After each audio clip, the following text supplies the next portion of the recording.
ನೀವೇನಾದ್ರೂ ಸಣ್ಣ ಪುಟ್ಟ ಕೆಲಸ ಮಾಡ್ತಿದ್ದೀರಾ? ಅದ್ರಲ್ಲಿ ನಿಮ್ಗೆ ಸಂಬಳ ಸಾಕಾಗ್ತಿಲ್ವಾ? ಇನ್ಕಮ್ ಏನು ಬರ್ತಿಲ್ವಾ? ಬರೋ ಸಂಬಳದಲ್ಲಿ ಜೀವನ ನಡ್ಸಕ್ ಆಗ್ತಿಲ್ವಾ? ಸೈಡ್ ಬಿಸ್ನೆಸ್ ಮಾಡಿ ಇನ್ಕಮ್ ಗಳಿಸೋ ಆಸೆ ಇದೆನಾ? ಹಾಗಾದ್ರೆ ಚಿಂತೆ ಬಿಟ್ಬಿಡಿ, ರಿಯಲ್ ಎಸ್ಟೇಟ್ ಬಿಸ್ನೆಸ್ಗೆ ಬನ್ನಿ. ಬಿಡುವಿನ ಸಮಯದಲ್ಲಿ ಇನ್ಕಮ್ ಜೊತೆಗೆ ಲಕ್ಷ ಲಕ್ಷ ಸಂಪಾದನೆ ಮಾಡಿಕೊಳ್ಳಿ. ನಿಮ್ ಜೀವನದಲ್ಲಿ ರಿಯಲ್ ಎಸ್ಟೇಟ್ ಹೊಸ ತಿರುವು ಕೊಡುತ್ತೆ. ರಿಯಲ್ ಎಸ್ಟೇಟ್ ಉದ್ಯಮದಲ್ಲಿ ಹೆಸರುವಾಸಿಯಾದ SR ಡೆವಲಪರ್ ಜೊತೆಗೆ ಕೈ ಜೋಡಿಸಿ. SR ಡೆವಲಪರ್ ಅವರು ಲೇಔಟ್ ನಿರ್ಮಾಣ ಮಾಡಿ ಸೈಟ್ ಸೆಲ್ಲಿಂಗ್ ಅಲ್ಲಿ ನಂಬರ್ 1 ಸರ್ವಿಸ್ ಕೊಡ್ತಾರೆ.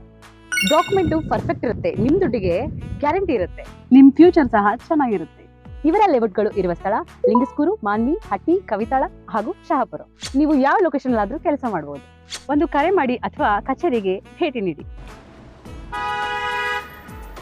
ನೀವು ಒಳ್ಳೆ ಉದ್ಯಮದಲ್ಲಿ ಭಾಗಿಯಾಗಿ ನಿಮ್ಮ ಲೈಫ್ ನ ಲೀಡ್ ಮಾಡ್ಕೊಳ್ಳಿ.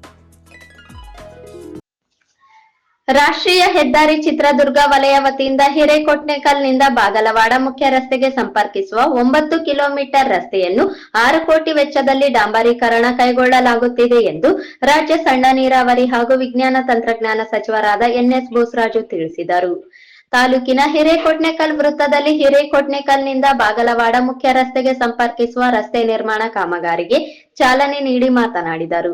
ತಾಲೂಕಿನ ಅಮರೇಶ್ವರ ಕ್ಯಾಂಪಿನಲ್ಲಿ 2023-24ನೇ ಸಾಲಿನ ಪರಿಶಿಷ್ಟ ಜಾತಿ ಕಾಲೋನಿ ಅಭಿವೃದ್ಧಿ ಮೂಲಭೂತ ಸೌಕರ್ಯಗಳ ಪ್ರಗತಿ ಅಭಿವೃದ್ಧಿ ಯೋಜನೆಯಡಿಯಲ್ಲಿ ಅಂದಾಜು 50 ಲಕ್ಷ ವೆಚ್ಚದಲ್ಲಿ ಸಿಸಿ ರಸ್ತೆ ನಿರ್ಮಾಣ ಕಾಮಗಾರಿಗೆ ಕೂಡ ಇಂದು ಚಾಲನೆ ನೀಡಲಾಗಿದೆ ಎಂದು ತಿಳಿಸಿದರು.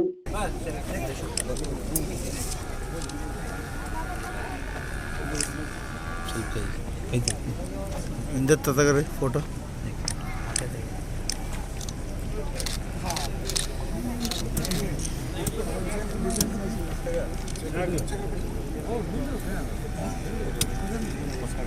ಏನು ಕರ್ನಾಟಕದ ಪರವಾಗಿ ಅನೌನ್ಸ್ ಮಾಡಿರ್ಬೋದು ಬಜೆಟ್ನಲ್ಲಿ, ಅದು ಭದ್ರಾ ಪ್ರಾಜೆಕ್ಟ್ಗೆ 5,300 ಕೋಟಿ, ಪೆರಿಪುಲ ರೋಡಿಗೆ 3,000 ಕೋಟಿ, ಕೆರೆಗುಡ ಅಭಿವೃದ್ಧಿಗೆ 3,000 ಕೋಟಿ, 11,300 ಕೋಟಿ ಹೋದ ಬಜೆಟ್ನ ಅನೌನ್ಸ್ ಮಾಡಿದ್ದಾರೆ. ಅವ್ರು ಅನೌನ್ಸ್ ಮಾಡಿದ್ರೆ ಅಂತೇಳಿ ಬೊಮ್ಮಾಯಿ ಸರ್ಕಾರ ಇದ್ದಾಗ ಇವರು ಅವ್ರಿಗೆ ಅಭಿನಂದನೆಗಳು ಧನ್ಯವಾದಗಳು ಹೇಳಿದ್ರು ಕೇಂದ್ರ ಸರ್ಕಾರ. ಆದರೆ ಇವತ್ತಿಗೂ ₹1 ಕೊಟ್ಟಿಲ್ಲ ಅನೇಕ ಬಾರಿ ಆಗಲೇ ಕೇಂದ್ರ ಸರ್ಕಾರಕ್ಕೆ ಒತ್ತಡ ಮಾಡಿದ್ವಿ, ಹೇಳಿದ್ವಿ, ಮನವರಿಕೆ ಮಾಡಿದ್ವಿ. ಆದರೂ ಅವರು ಈ ಬಜೆಟ್ ಸಹಿತ ಅದ್ರ ಬಗ್ಗೆ ಏನು ಪ್ರಸ್ತಾವ ಮಾಡಿಲ್ಲ. ಅನೇಕ ಪ್ರಾಜೆಕ್ಟ್ಗಳು, ನೀರಾವರಿ ಪ್ರಾಜೆಕ್ಟ್ಗಳು ರಾಜ್ಯಕ್ಕೆ ಸಂಬಂಧಪಟ್ಟಿದ್ದು ಕೇಂದ್ರ ಸರ್ಕಾರ ಅನುಮೋದನೆ ಬರಬೇಕಾಯಿತು, ಅನುಮೋದನೆ ಕೊಟ್ಟಿಲ್ಲ. ಅದ್ರ ಜೊತೆಯಲ್ಲಿ ಅತಿ ಮುಖ್ಯವಾಗಿ ನಮಗೆ ವಿಶೇಷ ಸ್ಥಾನಮಾನವಾಗಿರ್ತಕ್ಕಂಥ ಕಲ್ಯಾಣ ಕರ್ನಾಟಕ ಪ್ರದೇಶಕ್ಕೆ ನಾವೀಗ ರಾಜ್ಯ ಸರ್ಕಾರ 5,000 ಕೋಟಿ ಕೊಡ್ತಾ ಇದ್ದೇವೆ.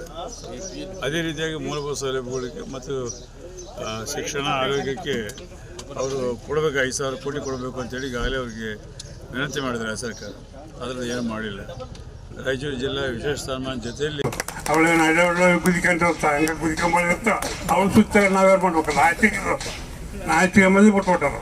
ಅದಕ್ಕೆ ನಾವೇನು ಮಾಡ್ಬೇಕು? ಆಗಲಿ ಆದರೂ ಪರವಾಗಿಲ್ಲ. ತಮಗೇನಪ್ಪ ಅಂದ್ರೆ ಒಳ್ಳೆ ಕೆಲಸ ಇವತ್ತು ಈ ವರ್ಷ ಪ್ರಾರಂಭದಲ್ಲಿ ಇವತ್ತು ಸಾಕಷ್ಟಾಗ್ಯದ. ಇವತ್ತು ರೋಜಗಡಮನ್ ಆಗ್ಯದ, ಬಲ್ಟಿಗೆ ಗಂಗಟ್ಟಾಗ್ಯದ, ಬಲ್ಟಿಗೆ ಜಮದೇನ್ ಆಗ್ಯದ, ಬಲಟಿಗೆ ಮಲಟ್ಟಾಗ್ಯದ, ಬಲಟಿಗೆ ಬಾಗಲವಾಡ ಆಗ್ಯದ. ಇವತ್ತು ಎಲ್ಲ ರೋಡುಗಳು ಇವತ್ತೇನಪ್ಪ ಅಂತಂದ್ರೆ CC ರೋಡು ಡಾಂಬರೀಕರಣ ಆಗ್ತಾವ. ಇನ್ನೂ ಹೆಚ್ಚಿನ ಚಂದ್ರಾಗ್ತಕ್ಕಂಥ ಕೆಲಸಗಳು ಭಾಳಷ್ಟು ಇದಾವೆ. ಇನ್ನು ಒಂದು 10-15 ದಿವಸಗಿನ ಟೆಂಡರ್ಗಳು ಆಗ್ತಕ್ಕಂಥವು ಆದಾಗ ಇಡೀ ತಾಲೂಕು ತುಂಬ ರೋಡು ಡಾಂಬರೀಕರಣ ಆಗ್ತಕ್ಕಂಥ ಕೆಲಸಗಳು ಆಗ್ತದೆ ಅಂತಕ್ಕಂಥ ಮಾತು ಹೇಳ್ತೇವೆ. ಹಾಗೆ ಇಂಥ ಒಂದು ಈ ಸಂದರ್ಭದಲ್ಲಿ ಶಾಸಕ ಹಂಪಯ್ಯ ನಾಯಕ್, ಮುಖಂಡರಾದ BK ಅಮರೇಶಪ್ಪ, ದೊಡ್ಡಬಸಪ್ಪ ಗೌಡ, ಬಸವನಗೌಡ ಮಾಲಿ ಪಾಟೀಲ್, ಅಮರೇಶ್, ಸುರೇಂದ್ರ, ಮಹಾದೇವಪ್ಪ, ಸದಾಶಿವಪ್ಪ, ಖಾನ್ ಸಾಬ್, ರುದ್ರಯ್ಯ ಸ್ವಾಮಿ, ರುದ್ರಪ್ಪ ಅಂಗಡಿ, ಕಿರಿಲಿಂಗಪ್ಪ, ಬಸವರಾಜ್ ಗೌಡ, ರಾಜಾ ಸುಭಾಷ್ ಚಂದ್ರ ನಾಯಕ್, ಬಾಲಸ್ವಾಮಿ ಕೋಡ್ಲಿ, ಸೈಯದ್ ಖಾಲಿದ್ ಖಾದ್ರಿ, G ನಾಗರಾಜ್, ರೌಡೂರು ಮಹಂತೇಶ ಸ್ವಾಮಿ, ಪುರಸಭೆ ಸದಸ್ಯರಾದ ರೇವಣಸಿದ್ದಯ್ಯ ಸ್ವಾಮಿ, ಸುಖಮುನಿ ಸೇರಿದಂತೆ ಗ್ರಾಮದ ಮುಖಂಡರು ಇದ್ದರು.